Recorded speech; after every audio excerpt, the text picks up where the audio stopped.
Part 1. A Structure Built Long Ago. Chapter 1. The Afterlife of Pathogens. In the haunting summer of 2016, an unaccustomed heat wave struck the Siberian tundra on the edge of what the ancients once called the end of the land. Above the Arctic Circle, the heat rose beneath the Earth's surface and bore down from the sky, the air reaching an inconceivable 95 degrees on the Russian peninsula of Yamal. Wildfires flared and pockets of methane gurgled beneath the normally frozen soil in the polar region. Soon, the children of the indigenous herdsmen fell sick from a mysterious illness that many people alive had never seen and did not recognize. A 12-year-old boy developed a high fever and acute stomach pains and passed away. Russian authorities declared a state of emergency and began airlifting hundreds of the sick and hurting people, the Nenets, to the nearest hospital in Silikard. Scientists then identified what had afflicted the Siberian settlement. The aberrant heat had chiseled far deeper into the Russian permafrost than was normal and had exposed a toxin that had been encased since 1941, when the world was at last at war. It was the pathogen anthrax, which had killed herds of reindeer all those decades ago and lain hidden in the animal carcasses long since buried in the permafrost.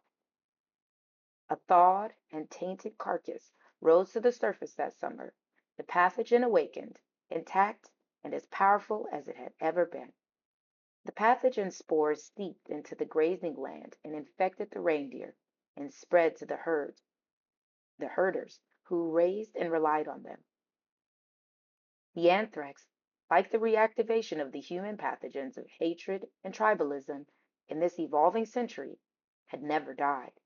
It lay in wait, sleeping, until extreme circumstances brought it to the surface and back to life. On the other side of the planet, the United States, the world's oldest and most powerful democracy, was in spasms over the election that would transfix the Western world and become a psychic break in American history, one that will likely be studied and dissected for generations. For the first time in history, a woman was running as a major party candidate for president of the United States. A household name, the candidate was a no-nonsense national figure, overqualified by some estimates, conventional and measured, if uninspiring to her detractors, with a firm grasp of any policy or crisis that she might be called upon to address.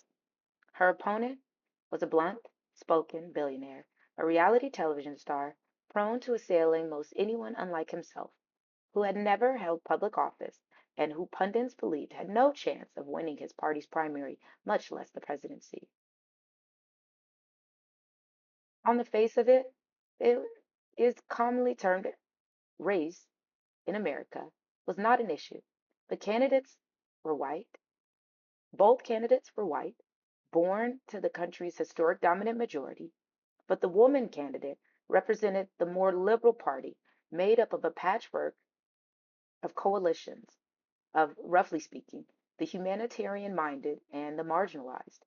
The male candidate represented the conservative party that in recent decades had come to be seen as protecting an old social order, benefiting and appealing largely to white voters. Observers the world over recognized the significance of the election.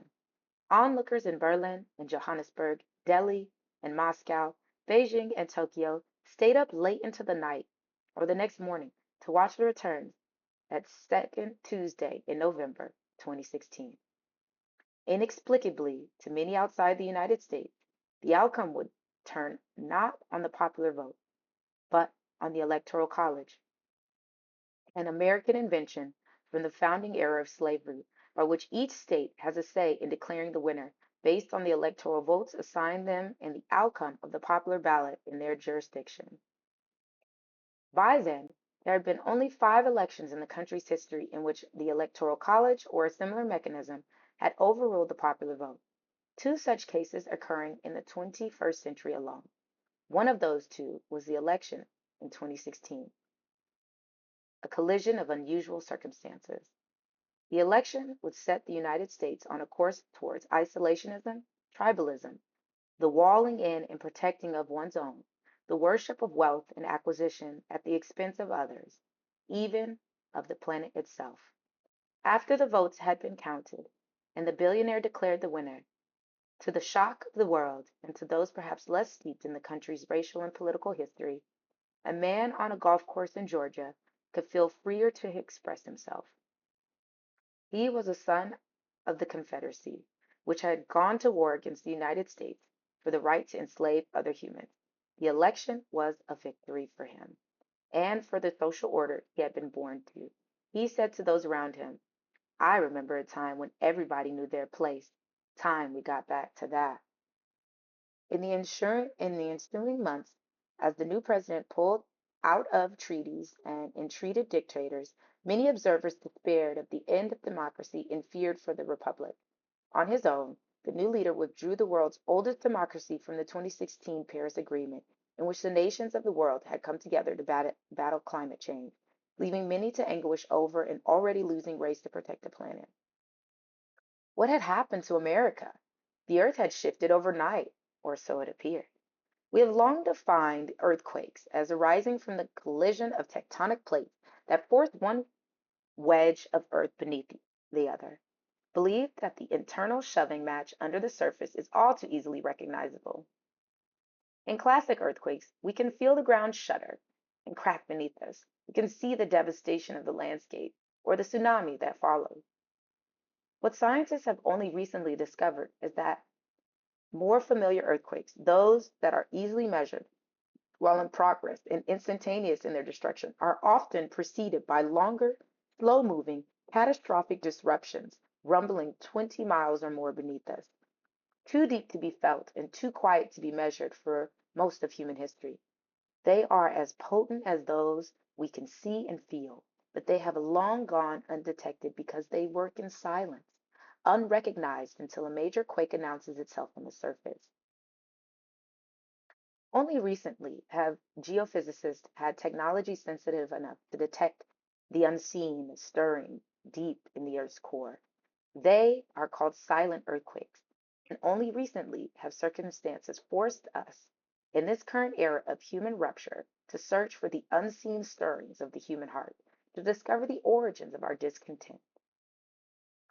By the time of the American election, that fateful year, back on the northernmost edge of the world, the Siberians were trying to recover from the heat that had struck them months before.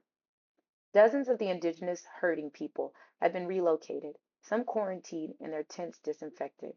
The authorities embarked on mass vaccinations of the surviving reindeer and their herders. They had gone for years without vaccinations because it had been decades since the last outbreak, and they felt the problem was in the past. An apparent mistake, a Russian biologist told a Russian news site. The military had to weigh how best to dispose of the 2,000 dead reindeer to keep the spores from spreading again. It was not safe merely to burn or to bury the carcasses to rid themselves of the pathogen.